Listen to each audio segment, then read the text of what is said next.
છે. ટૂંકા શબ્દોમાં ભગવાને બહુ મોટો લખ્યું છે. સંતને ભગવાનનો રાજીપો લઈ લઈએ, બધું કરી લઈએ, ફળ મેળવી લઈએ, પણ પછી ભૂલી જવાય છે. કાર્ય પતી ગયું પછી તું કોણ ને હું કોણ નથી ઓળખતા. એ સ્વાર્થી નથી.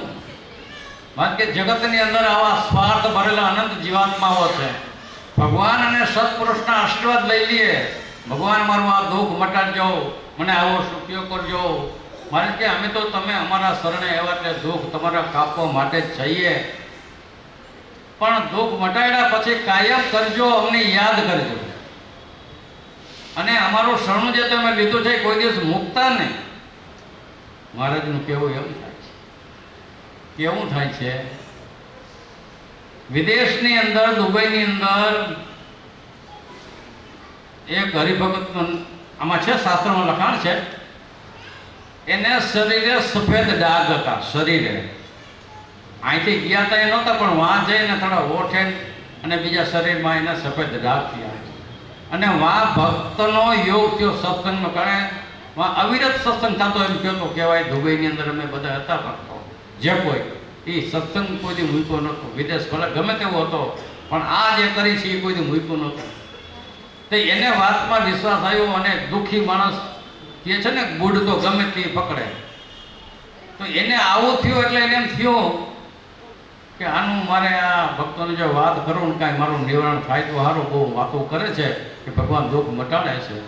તો વાત કરી કે ભાઈ મને આ શરીરમાં સફેદ ડાઘ થયા છે અને હવે મારે કાંઈક શું કરવું? તો કે તમારી રીતે તમે પત્ર લખી જુઓ અને વિનંતી કરો મહારાજને. પછી પત્ર લખે છે. મા બાપ, પણ પત્રમાં શરૂઆત મથાણામાં તો કેવું લખ્યું છે, હે પરમ પરમાત્મા પુરુષોત્તમ નારાયણ, તમે તો સર્વ અવતારોનો અવતારી છો, સર્વના દુઃખના હરતા છો, નિત્ય સુખના દાતા છો, તમારે આશરે છીએ. આવો પત્રનો મથાળો લખ્યો છે એ વખતે. અને પછી લખ્યું છે કે મારા શરીરે આવી તકલીફ થઈ છે, તો એ મટાડવા માટે હું વિનંતી કરું છું.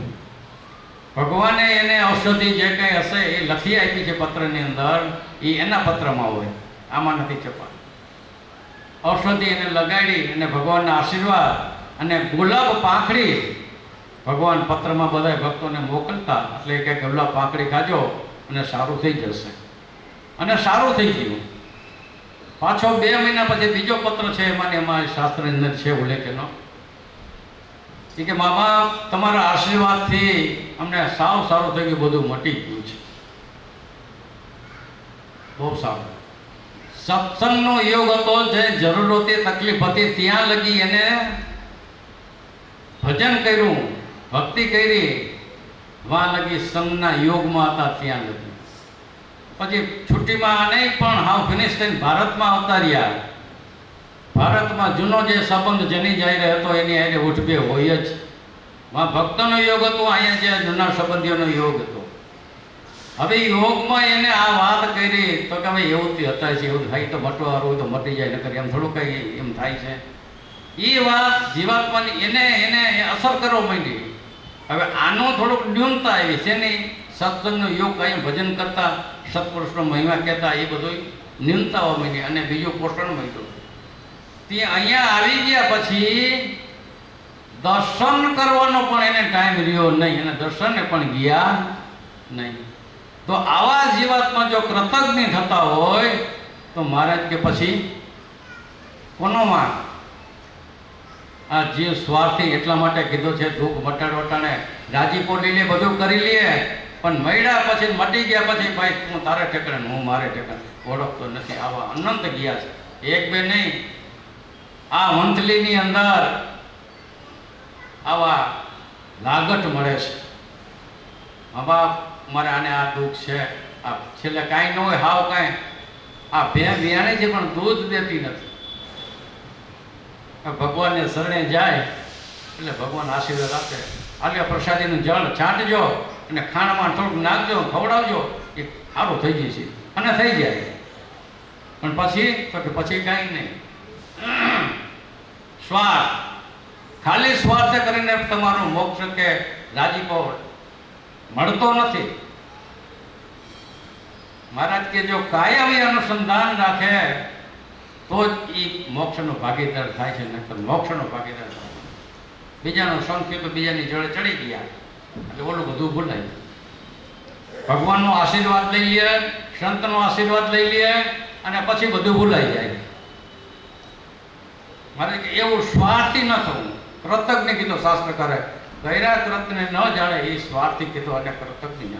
મારે કે ભગવાન અને સત્પુરુષ વિશે આવું કોઈ દિવસ ન કરે. પણ ખરેખર આ જીવનમાં બહુ સ્વાર્થી છે. આવા અનંત આમાં લખાણ શાસ્ત્રમાં ટૂંકમાં છે. એક ભાઈ આફ્રિકા ગયા. ક્યાં ગયા? આફ્રિકા. મહારાજ તે સમયે જામનગર હતા. જામનગર મહારાજ પાસે દર્શને ગયા કે મહારાજ મારે આફ્રિકા જવું છે, તો અમને આશીર્વાદ કાંઈક આપો તો અમારું અહીંયા આપણે સારો એવો રોજીરોટીનો ચાલે અને અમે કાંઈક સમૃદ્ધિવાન થાય. તો ભગવાન રાજી થયા, ખૂબ રાજી થયા કે જાઓ ખૂબ કમાવો, અમારા આશીર્વાદ છે. હવે એ આશીર્વાદ લઈ અને આફ્રિકા ગયા. હવે આફ્રિકા ગયા અને ભગવાનને કરવું હતી, એને ભગવાનના વચનનું કે મને પહેલાં તો ભગવાન પણ નહોતું, પણ વચન સીધી પુરુષ તરીકે બધા વધારે માનતા કે વચન જે આપે છે એ સત્ય થાય છે, આવું માનતા.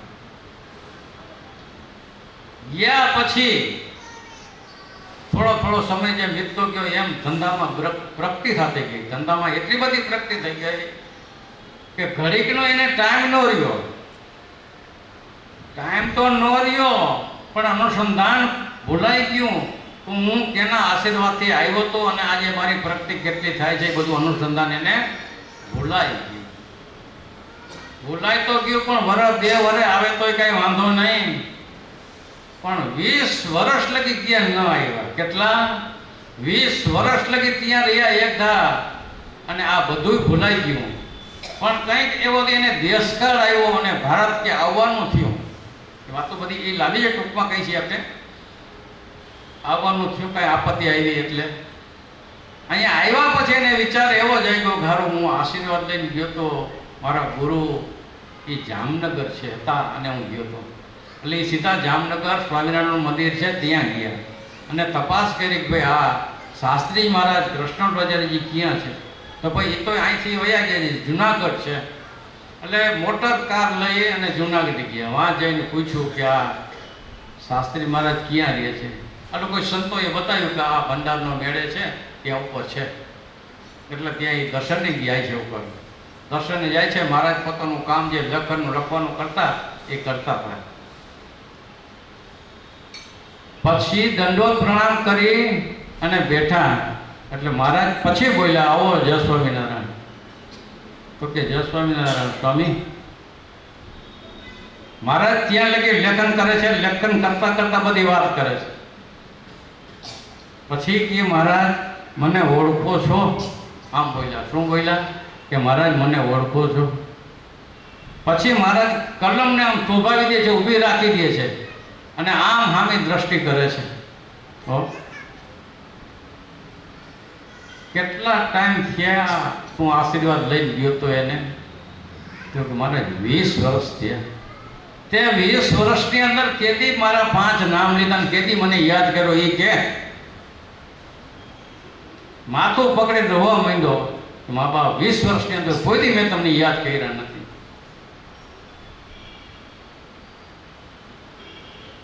હવે જ્યારે એ વાત થાય છે અફસોસનો પાર રહેતો નથી.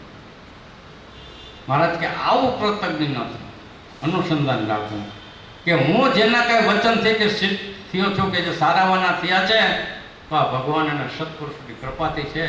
તો જે થાય તો એ કર્યા કરવું. એ તમારી પાસે કાંઈ માગતા નથી, કાંઈ ઈચ્છતા નથી. શું માગે છે? આ ભજન ભક્તિનું શુભ સંસ્કારો માગે છે કે અમને કાયમ ભજો અને પૂજો અને અમારા આશરો રહ્યો. અમે દેહના અંતે તમને ધામમાં તેડી જઈશું, આવું એ ઈચ્છે છે એને. બીજા તમારી પાસેથી કોઈ સ્વાર્થ નથી. આપણો સ્વાર્થ એની પાસે સધવી છીએ. શું કરીએ છીએ?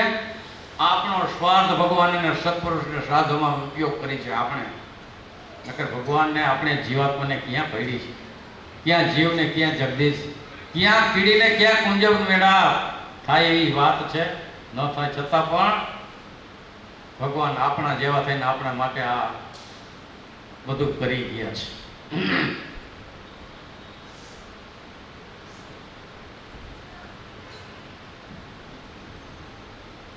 હાથી ગંગામાં નાયો તો પણ માથે ધૂળ